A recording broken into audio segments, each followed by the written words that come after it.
നമുക്ക് എല്ലാവർക്കും അറിയാം, ഈ സമയം നമുക്ക് തെരഞ്ഞെടുപ്പ് പ്രഖ്യാപിക്കാവുന്ന സാഹചര്യമുണ്ട്. അതുകൊണ്ട് സംഘടനാപരമായി ഓരോ നിയോജകമണ്ഡലത്തിലും ഓരോ പഞ്ചായത്തിലെയും പ്രവർത്തനങ്ങൾ കൂടുതൽ ശക്തിപ്പെടുത്തി മുന്നോട്ട് പോകുന്നതിനെ കുറിച്ച്, അതോടൊപ്പം തന്നെ UDFന്റെ തീരുമാനപ്രകാരം ഞങ്ങൾ വോട്ടേഴ്സ് ലിസ്റ്റിൽ പേര് ചേർക്കുന്ന കാര്യങ്ങൾ ഉൾപ്പെടെയുള്ള കാര്യങ്ങൾ നേരത്തെ ആലോചിച്ചിരുന്നു. അത്തരം കാര്യങ്ങളൊക്കെ ഒരു വിലയിരുത്തലും പഞ്ചായത്ത് തലത്തിലുള്ള ഏതെങ്കിലും സംഘടനാപരമായ പ്രശ്നങ്ങളൊക്കെ ഉണ്ടെങ്കിൽ അതൊക്കെ ചർച്ച ചെയ്യുന്നതിന് വേണ്ടിയാണ് യോഗം വിളിച്ചത്. എല്ലാവരും ഒറ്റക്കെട്ടായി 2016 നഷ്ടപ്പെട്ട നിലമ്പൂർ നിയമസഭാ നിയോജക മണ്ഡലം ഒരു സാധാരണ വിജയമല്ല, ഒരു വലിയ ഭൂരിപക്ഷത്തോടു കൂടിയുള്ള ഒരു വിജയത്തിലേക്ക് നീങ്ങുക എന്നുള്ളതാണ് എല്ലാവരും ഇവിടെ മനസ്സുകൊണ്ടും പ്രവൃത്തി കൊണ്ടും ആഗ്രഹിക്കുന്നത്. ആ ഒരു തീരുമാനം തന്നെയാണ് ഇന്നത്തെ യോഗത്തിൽ ഉണ്ടായിട്ടുള്ളത്. എല്ലാവരും ആ രീതിയിൽ തന്നെ അഭിപ്രായങ്ങൾ പറഞ്ഞു. എല്ലാ പഞ്ചായത്തുകളും എല്ലാ ഒരുക്കങ്ങളും ബൂത്ത് തലത്തിൽ തന്നെ പല യോഗങ്ങൾ തരാൻ കഴിഞ്ഞു. അതുകൊണ്ട് എല്ലാവരും ഒരു മനസ്സോടു കൂടി തെരഞ്ഞെടുപ്പ് നേരിടുക, വിജയിക്കുക, വലിയ ഭൂരിപക്ഷത്തോടെ വിജയിക്കുക. ഇതായിരുന്നു ഇന്നത്തെ യോഗത്തിന്റെ പ്രധാനപ്പെട്ട കാര്യം.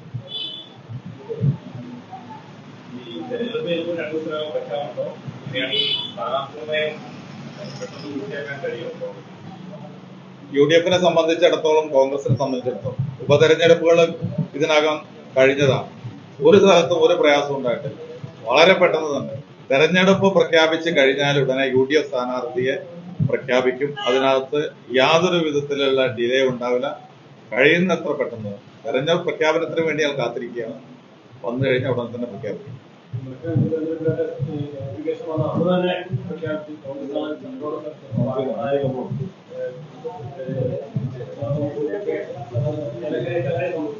ഞാൻ പറഞ്ഞല്ലോ, അതിനകത്ത് എത്രയും പെട്ടെന്ന് എന്നുള്ള ഒരു ഉത്തരവാദിത്തം പറയാം. അതിനകത്ത് യാതൊരു പ്രയാസവും ഉണ്ടാകും. ഒട്ടും ഡിലേ ഇല്ലാതെ സ്ഥാനാർത്ഥി പ്രഖ്യാപനം ഉണ്ടാവും. അതിനെ കുറിച്ച് ആർക്കും ആശങ്ക വേണ്ട. പക്ഷേ കോൺഗ്രസിനകത്ത് ചില നടപടിക്രമങ്ങളുണ്ട്. KPCC സ്ഥാനാർത്ഥികളുടെ ലിസ്റ്റ് ആരാണോ, ഒരാളാണോ, രണ്ടാളാണോ, രണ്ടിൽ കൂടുതൽ ആളുകളാണോ, ആ ലിസ്റ്റ് KPCC ഡൽഹിയിലേക്ക് കൊടുക്കണം, AICC കൊടുക്കണം. AICC അവിടെ തെരഞ്ഞെടുപ്പ് കമ്മിറ്റി കൂടിയിട്ട് പ്രഖ്യാപിക്കുന്ന സമയം. അപ്പൊ അതിന് ആവശ്യമായ ഒരു സമയമുണ്ടല്ലോ. ആ സമയത്തിനപ്പുറത്ത് മറ്റൊന്നും ഡിലേ ഉണ്ടാവില്ല. AICC ആണ്, ഹൈക്കമാൻഡാണ് സ്ഥാനാർത്ഥി പ്രഖ്യാപനം നടത്തുക. അതിൻ്റെതായ നടപടിക്രമങ്ങൾക്കുള്ള സമയം മാത്രമേ എടുക്കൂ.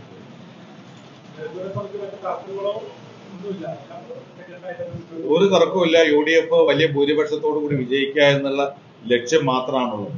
എല്ലാവരും അതിനകത്ത് ഒറ്റക്കെട്ടാണ്. 2016 നഷ്ടപ്പെട്ടു. 2021 ചെറിയ ഒരു ഭൂരിപക്ഷത്തിനാണ് LDF വിജയിച്ചത്. അപ്പോൾ 2026 നിയമസഭാ തെരഞ്ഞെടുപ്പിൽ കേരളം UDF തിരിച്ചു വരുന്നതിന് മുന്നോടിയായിരിക്കും നിലമ്പൂരിലെ ഉപതെരഞ്ഞെടുപ്പ്. വലിയ ഭൂരിപക്ഷത്തിന് ഇവിടെ UDF സ്ഥാനാർത്ഥി വിജയിക്കും.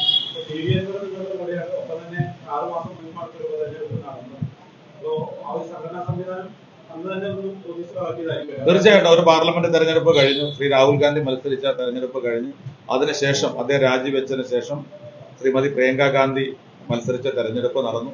അവിടെ വളരെ UDFന്റെ പ്രവർത്തനങ്ങൾ ബൂത്ത് തലത്തിൽ വളരെ സജീവമാണ്. പക്ഷെ പുതിയ ബൂത്തുകളൊക്കെ വരുന്ന സാഹചര്യം വരുന്നുണ്ട്. അപ്പൊ അതിനും നേരിടുന്ന എല്ലാ തയ്യാറെടുപ്പും നടത്തിയിട്ടുണ്ട്.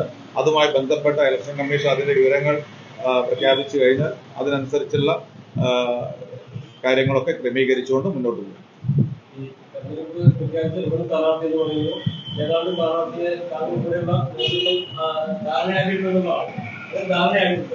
ഒരിക്കലും ഞാൻ പറയട്ടെ, അതിനകത്ത് KPCC ആണ്. ഞാൻ പറഞ്ഞത് KPCC ആണ് ഇവിടെ നിന്ന് എല്ലാ വിഭാഗം ആളുകളുമായിട്ട് ബന്ധപ്പെട്ട് KPCC അതിനകത്ത് ലിസ്റ്റ് ഡൽഹിയിലേക്ക് കൊടുക്കും, AICC കൊടുക്കും.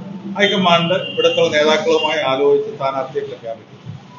ഈ നിമിഷം വരെ കോൺഗ്രസ് അത്തരം കാര്യങ്ങളെ കുറിച്ച്, മറ്റു കാര്യങ്ങളൊക്കെ AICC നടത്തണം. AICCക്ക് ഒരു തെരഞ്ഞെടുപ്പ്, അത് പൊതു തെരഞ്ഞെടുപ്പായാലും അതുപോലെ ബൈ ഇലക്ഷൻ ആയാലും നടത്തുന്ന ചില നടപടിക്രമങ്ങൾ അതൊക്കെ നടന്നുണ്ടായിരിക്കാം. പക്ഷെ മറ്റു ചർച്ചകൾ